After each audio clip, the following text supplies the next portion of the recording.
जय श्री राम, राधे राधे।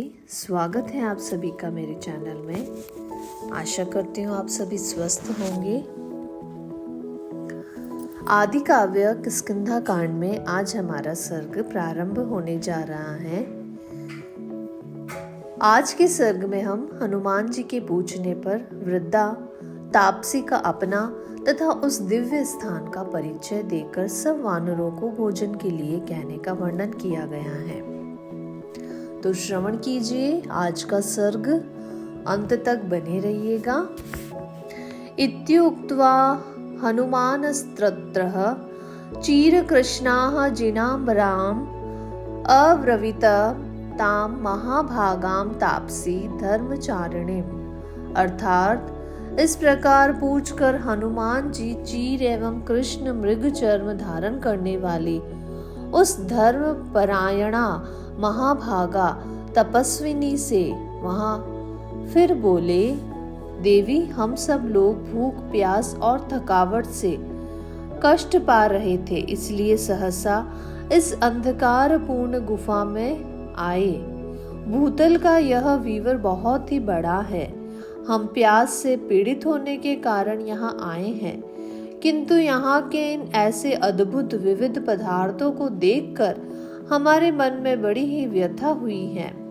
हम यह सोचकर चिंतित हो उठे हैं कि यह असुरों की माया तो नहीं है, इसीलिए हमारे मन में घबराहट हो रही है।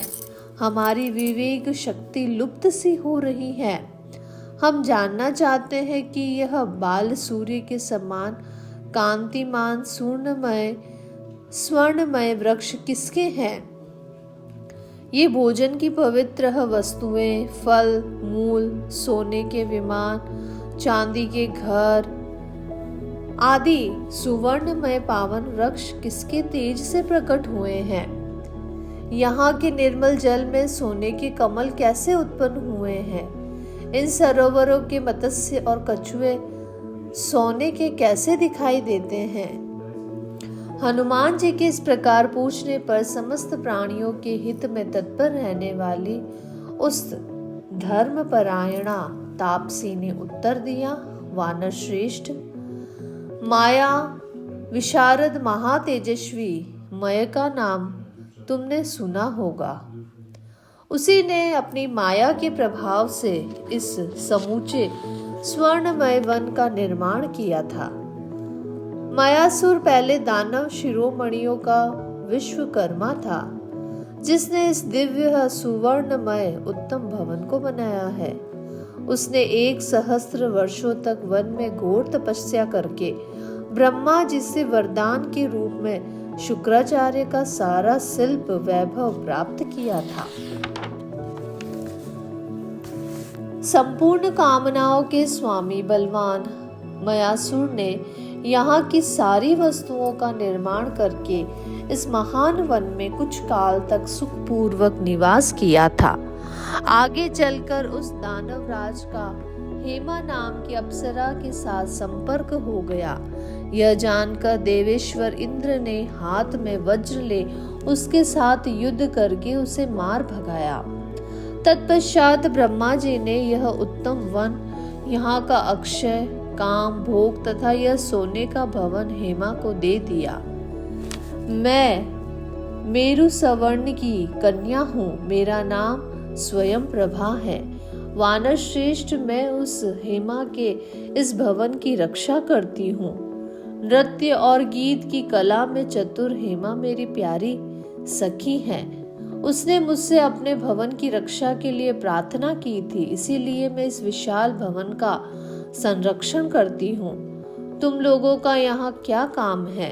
किस उद्देश्य से तुम इन दुर्गम स्थानों में विचरते हो? इस वन में आना तो बहुत ही कठिन है, तुमने कैसे इसे देख लिया? अच्छा, ये शुद्ध भोजन, फल, मूल प्रस्तुत है, इन्हें खाकर पानी पी लो, फिर मुझसे अपना सारा वृतांत कहो। तत्पश्चात जब सब वानर युद्धपति खा पीकर विश्राम कर चुके, तब धर्म का आचरण करने वाले वह एकाग्र हृदया तपस्विनी उन सब से इस प्रकार बोली, वानरों, यदि फल खाने से तुम्हारी थकावट दूर हो गई हो और यदि तुम्हारा वृतांत मेरे सुनने योग्य हो तो मैं उससे सुनना चाहती हूँ। उसकी यह बात सुनकर पवन कुमार हनुमान जी बड़ी सरलता के साथ यथार्थ बात कहने लगे। देवी, संपूर्ण जगत के राजा दशरथ नंदन श्रीमान भगवान राम, जो देवराज इंद्र और वरुण के सम्मान तेजस्वी हैं, दंडकारण्य में पधारे थे। उनके साथ उनके छोटे भाई लक्ष्मण तथा उनकी धर्मपत्नी विदेह नंदिनी सीता भी थी। जन स्थान में आकर रावण ने उनकी स्त्री का बलपूर्वक अपहरण कर लिया। श्रेष्ठ वानरों के राजा वानर जातीय वीरवर सुग्रीव महाराज श्री रामचंद्र जी के मित्र हैं, जिन्होंने इन अंगद आदि प्रधान वीरों के साथ हम लोगों को सीता जी की खोज करने के लिए अगस्त्य सेवित और यमराज द्वारा सुरक्षित दक्षिण दिशा में भेजा है। उन्होंने आज्ञा दी थी कि तुम सब लोग एक साथ रहकर विदेह कुमारी सीता सहित उस इच्छा अनुसार रूप धारण करने वाले राक्षस राज रावण का पता लगाना। हमने यहाँ का सारा जंगल छान डाला है। अब दक्षिण दिशा में समुद्र के भीतर उनका अन्वेषण करना है। अब तक सीता का कुछ पता नहीं लगा है और हम लोग भूख प्यास से पीड़ित हो रहे हैं। अंत में हम सब के सब एक वृक्ष के नीचे थककर बैठ गए। हमारे मुख की कांति फीकी पड़ गई। हम सभी चिंता में मग्न हो गए। चिंता के महासागर में डूबकर हम उसका पार नहीं पा रहे थे। इसी समय चारों ओर दृष्टि दौड़ाने पर हमको यह विशाल गुफा दिखाई पड़ी, जो लता और वृक्षों से ढकी हुई तथा अंधकार से आच्छन्न थी। थोड़ी ही देर में इस गुफा से हंस, कुरकुर, सारस आदि पक्षी निकले, जिनके पंख जल से भीगे थे और उनमें कीचड़ लगी हुई थी। तब मैंने वानरों से कहा, अच्छा होगा कि हम लोग इसके भीतर प्रवेश करें। इन सब वानरों को भी यह अनुमान हो गया कि गुफा के भीतर पानी है। हम सब लोग अपने कार्य की सिद्धि के लिए उतावले थे, अतः इस गुफा में आ गए। अपने हाथों से एक दूसरे को दृढ़ता पूर्वक पकड़कर हम गुफा में आगे बढ़ने लगे। इस तरह सहसा हम लोगों ने इस अंधेरी गुफा में प्रवेश किया। यही हमारा कार्य है और इसी कार्य से हम इधर आए हैं। भूख से व्याकुल एवं दुर्बल होने के कारण हम सबने तुम्हारी शरण ली है और तुमने आतिथ्य धर्म के अनुसार हमें फल और मूल अर्पित किए और हमने भी भूख से पीड़ित होने के कारण उन्हें भरपेट खाया। देवी, हम भूख से मर रहे थे, तुमने हम सब लोगों के प्राण बचा लिए। अतः बताओ, ये वानर तुम्हारे उपकार का बदला चुकाने के लिए क्या सेवा करें? स्वयं प्रभा सर्वज्ञ थी। उन वानरों के ऐसा कहने पर उसने उन सभी युद्धपतियों को इस प्रकार उत्तर दिया, मैं तुम सभी वेगशाली वानरों पर यूं ही बहुत संतुष्ट हूँ। धर्मानुष्ठान में लगी रहने के कारण मुझे किसी से कोई प्रयोजन नहीं रह गया है। उस तपस्विनी ने जब इस प्रकार धर्म युक्त उत्तम बात कही, तब हनुमान जी ने निर्दोष दृष्टि वाली उस देवी से यूं कहा, देवी, तुम धर्म चरण में लगी हुई हो, अतः हम सब लोग तुम्हारी शरण में आए हैं। महात्मा सुग्रीव ने हम लोगों के लौटने के लिए जो समय निश्चित किया था, वह इस गुफा के भीतर घूमने में ही बीत गया है। अब तुम कृपा करके हमें इस बिल से बाहर निकाल दो। सुग्रीव के बताए हुए समय को हम लांघ चुके हैं, इसीलिए अब हमारी आयु पूरी हो चुकी है। हम सब के सब सुग्रीव के भय से डरे हुए हैं, अतः तुम हमारा उद्धार करो। धर्मचारिणी, हमें जो महान कार्य करना है उसे भी हम इस गुफा में रहने के कारण नहीं कर सकते हैं। हनुमान जी के ऐसा कहने पर तापसी बोली, मैं समझती हूँ, जो एक बार इस गुफा में चला आता है उसका जीते जी यहाँ से लौटना बहुत ही कठिन हो जाता है। तथापि नियमों के पालन और तपस्या के उत्तम प्रभाव से मैं तुम सभी वानरों को इस गुफा से बाहर निकाल दूंगी। श्रेष्ठ वानरों, तुम सब लोग अपनी अपनी आंखें बंद कर लो। आंख बंद किए बिना यहाँ से निकलना असंभव है। यह सुनकर सब ने सुकुमार उंगली वाले हाथों से आंखें मूंद ली। गुफा से बाहर निकलने की इच्छा से प्रसन्न होकर उन सब ने सहसा नेत्र बंद कर लिए। इस प्रकार उस समय हाथों से मुंह ढक लेने के कारण उन महात्मा वानरों को स्वयं प्रभा ने पलक मारते मारते बिल से बाहर निकाल दिया। तत्पश्चात वहां उस धर्मपरायणा तापसी ने उस विषम गुफा से बाहर निकले हुए समस्त वानरों को आश्वासन देकर इस प्रकार से कहा, श्रेष्ठ वानरों, यह रहा नाना प्रकार के वृक्षों और लताओं से व्याप्त शोभाशाली विंध्यगिरी। इधर यह प्रस्तवनगिरी है और सामने यह महासागर लहरा रहा है। तुम्हारा कल्याण हो, अब मैं अपने स्थान पर जाती हूँ। ऐसा कहकर स्वयं प्रभा उस सुंदर गुफा में चली गई। तदंतर उन श्रेष्ठ वानरों ने वरुण की निवास भूमि भयंकर महासागर को देखा, जिसका कहीं पार नहीं था और जो भयानक लहरों से व्याप्त होकर निरंतर गर्जना कर रहा था। मायासुर के अपनी माया द्वारा बनाए हुए पर्वत की दुर्गम गुफा में सीता की खोज करते हुए उन वानरों का वह 1 माह बीत गया, जिसे राजा सुग्रीव ने लौटने का समय निश्चित किया था। विंध्यगिरी के पार्श्ववर्ती पर्वत पर, जहाँ के वृक्ष फूलों से लदे थे, बैठकर वे सभी महात्मा वानर चिंता करने लगे। जो वसंत ऋतु में फलते हैं, उन आम आदि वृक्षों की डालियों को मंजरी एवं फूलों के अधिक भार से झुकी हुई तथा सैकड़ों लता बैलों से व्याप्त देख वे सभी सुग्रीव के भय से थर्रा उठे। वे एक दूसरे को यह बताकर कि अब वसंत का समय आना चाहता है, राजा के आदेश के अनुसार 1 माह के भीतर जो काम कर लेना चाहिए था वह न कर सकने या उसे नष्ट कर देने के कारण भय के मारे पृथ्वी पर गिर पड़े।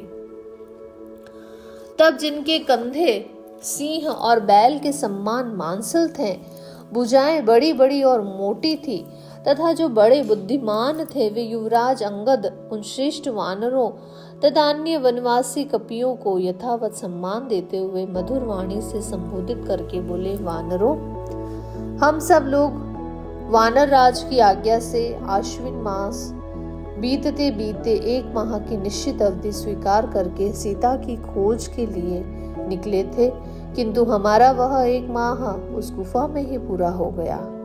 क्या आप लोग इस बात को नहीं जानते हैं? हम सब चले थे, तब से लौटने के लिए जो माह निर्धारित हुआ था वह भी बीत गया है।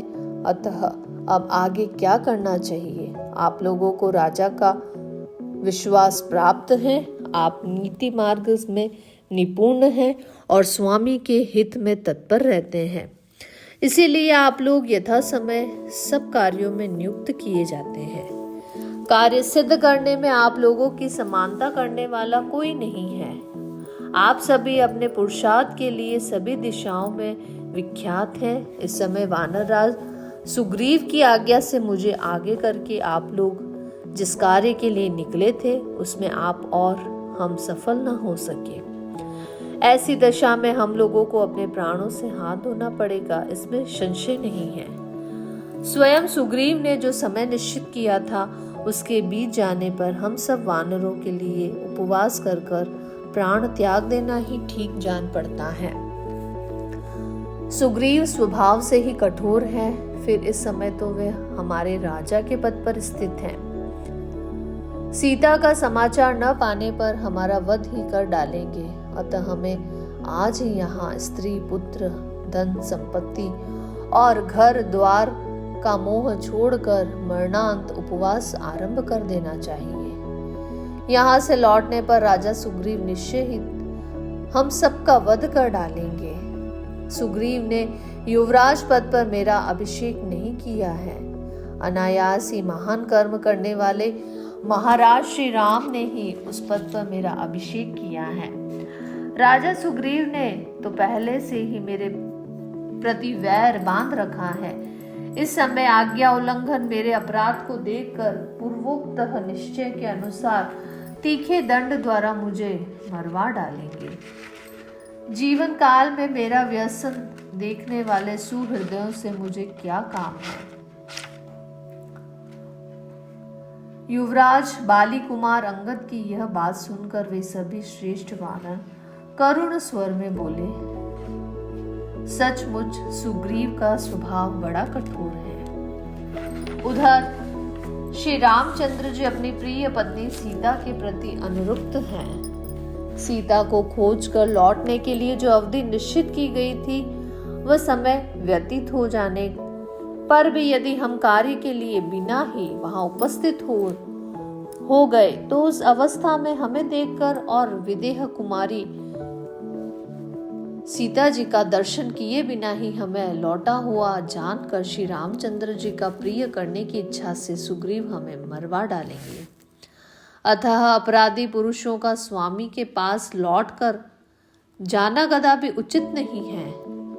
यदि यही सीता का दर्शन करके अथवा उनका समाचार जानकर वीर सुग्रीव के पास नहीं जाएंगे तो अवश्य ही हमें यमलोक में जाना पड़ेगा। भय से पीड़ित हुए उन वानरों का यह वचन सुनकर ताड़ ने कहा, यहाँ बैठकर विषाद करने से कोई लाभ नहीं है। यदि आप लोगों को ठीक जचे तो हम सब लोग स्वयं प्रभा की उस गुफा में ही प्रवेश कर निवास करें। यह गुफा माया से निर्मित होने के कारण अत्यंत दुर्गम है। यहाँ फल, फूल, जल और खाने पीने की दूसरी वस्तुएं भी प्रचुर मात्रा में उपलब्ध हैं। अतः उससे हमें न तो देवराज इंद्र से, न श्री रामचंद्र जी से और न वानरराज सुग्रीव से ही भय है। तार की कही हुई उपरोक्त बात जो अंगद के भी अनुकूल थी सुनकर सभी वानरों को उस पर विश्वास हो गया और वे सब के सब बोल उठे, बंधुओं, हमें वैसा कार्य आज ही अविलंब करना चाहिए जिससे हम मारे न जाएं। तारापति चंद्रमा के समान तेजस्वी तार के ऐसा कहने पर हनुमान जी ने यह माना कि अब अंगद ने वह राज्य जो अब तक सुग्रीव के अधिकार में था हर लिया है। इस तरह वानरों में फूट पड़ने से बहुत से वानर अंगद का साथ देंगे और बलवान अंगद सुग्रीव को राज्य से वंचित कर देंगे। ऐसी संभावना का हनुमान जी के मन में उदय हुआ। हनुमान जी अच्छी तरह जानते थे कि बाली कुमार अंगद 8 गुण वाली बुद्धि से, 4 प्रकार के बल से और 14 गुणों से संपन्न है। वे तेज, बल और पराक्रम से सदा परिपूर्ण हो रहे हैं। शुक्ल पक्ष के आरंभ में चंद्रमा के समान राजकुमार अंगद की श्री दिनों दिन बढ़ रही है। ये बुद्धि में बृहस्पति के सम्मान और पराक्रम में अपने पिता बाली के तुल्य है। जैसे देवराज इंद्र बृहस्पति के मुख से नीति की बातें सुनते हैं, उसी प्रकार ये अंगद तार की बातें सुनते हैं। अपने स्वामी सुग्रीव का कार्य सिद्ध करने में ये परिश्रम का अनुभव करते हैं। ऐसा विचार कर संपूर्ण शास्त्रों के ज्ञान में निपुण हनुमान जी ने अंगद को तार आदि वानरों की ओर से जाने का प्रयत्न आरंभ किया। वे शाम, दाम, भेद और दंड इन 4 उपायों में से तीसरे का वर्णन करते हुए अपने युक्ति युक्त वाक्य वैभव के द्वारा उन सभी वानरों को फोड़ने लगे। जब वे सब वानर फूट गए तब उन्होंने दंड रूप चौथे उपाय से युक्त नाना प्रकार के भय दायक वचनों द्वारा अंगद को डराना आरंभ किया। तारानंदन, तुम युद्ध में अपने पिता के सम्मान ही अत्यंत शक्तिशाली हो, यह निश्चित रूप से सबको विदित है। जैसे तुम्हारे पिता वानरों का राज्य संभालते थे, उसी प्रकार तुम भी उसे दृढ़ता पूर्वक धारण करने में समर्थ हो। किंतु वानर शिरोमणे, यह कपि लोग सदा ही चंचल चित होते हैं। अपने स्त्री पुत्रों से अलग रहकर तुम्हारी आज्ञा का पालन करना इनके लिए सह्य नहीं होगा। मैं तुम्हारे सामने कहता हूँ, ये कोई भी वानर सुग्रीव से विरोध करके तुम्हारे प्रति अनुरुक्त नहीं हो सकते हैं। जैसे ये जाम्बवान नील और महाकपि सुहोत्र है, उसी प्रकार मैं भी हूँ।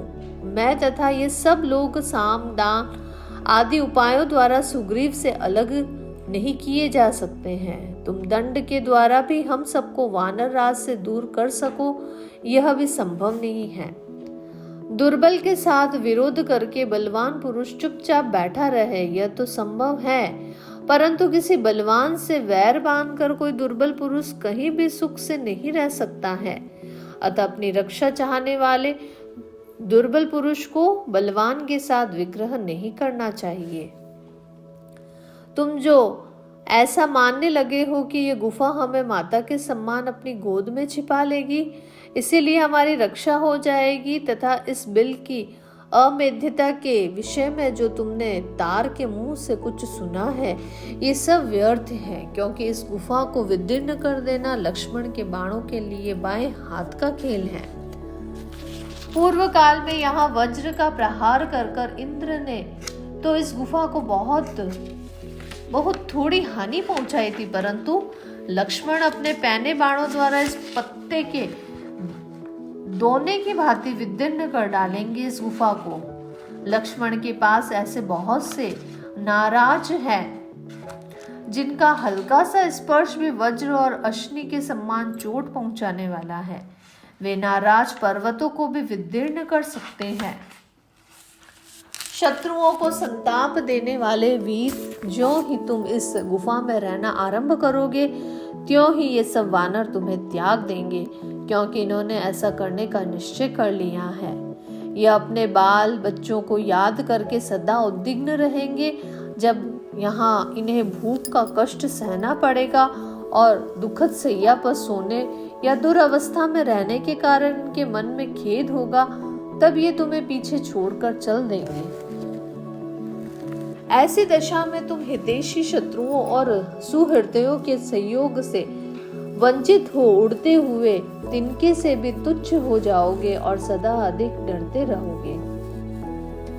लक्ष्मण के बाण घोर, महान, वेगशाली और दुर्जय हैं। श्री राम के कार्य से विमुख होने पर तुम्हें कदापि मारे बिना नहीं रहेंगे। हमारे साथ चलकर जब तुम विनीत पुरुष की भांति उनकी सेवा में उपस्थित होगे, तब सुग्रीव क्रमशः अपने बाद तुम्हीं को राज्य पर बैठाएंगे। तुम्हारे चाचा सुग्रीव धर्म के मार्ग पर चलने वाले राजा हैं।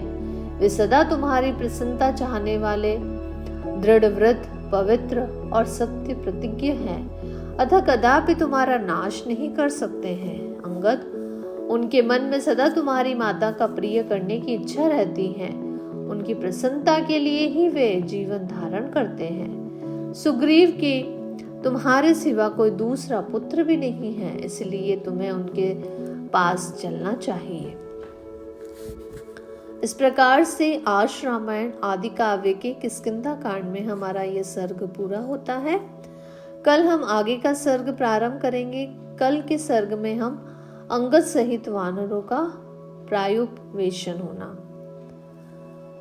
तो आप मेरे चैनल पर इसी तरह बने रहिए और रामायण को सुनते रहिए। आप मेरे चैनल पर नए हैं या मेरे चैनल को अभी तक आपने सब्सक्राइब नहीं किया है, तो आप मेरे चैनल को सब्सक्राइब कीजिए, लाइक कीजिए और ज़्यादा से ज़्यादा शेयर कीजिए। धन्यवाद। आपका दिन मंगलमय हो। आप सभी स्वस्थ रहें, ध्यान रखें अपना और अपना।